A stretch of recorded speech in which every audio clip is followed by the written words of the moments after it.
I've got this perfect rectangle and a perfect sphere. Now the idea is that I can make a loop out of this rectangle such that it's perfectly sized so that this sphere just fits inside. It turns out this rectangle, the area of which is easy to calculate, has the same area as this sphere.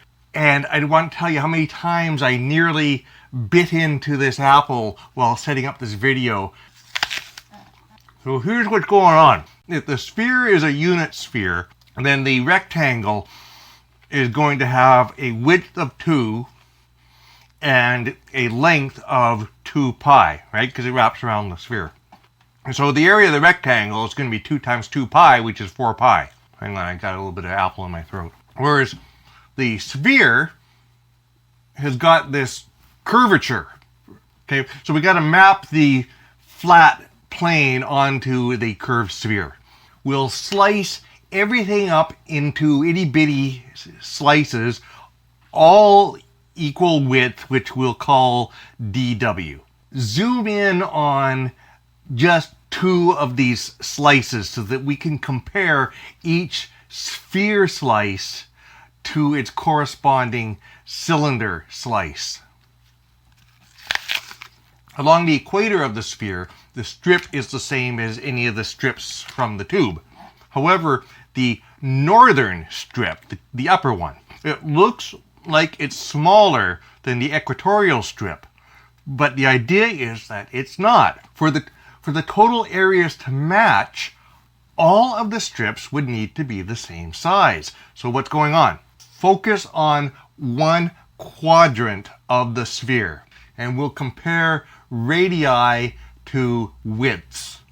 Here's the picture. The band around the sphere approximates the surface of the sphere at that position. It has a width of dw, which we can shrink down as small as we like. And the radius is 1. The northern band, it has to be slanted. We can make that band as snug as we like by shrinking dw to as small as we like. The latitude of the band we could call angle theta. The radius will therefore be cosine of theta. Zoom in on that one section and focus on this triangular area that I've highlighted.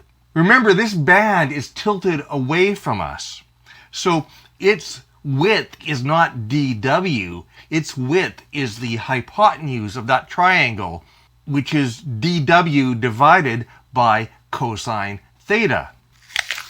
As we migrate forward, the radius of the band decreases by a factor of cosine of theta, but the width of the band increases by the same factor. So the increases and the decreases cancel each other out. Each of the infinitesimal bands around the sphere has the same infinitesimal area, and each of those bands matches to exactly one infinitesimal strip along the rectangle.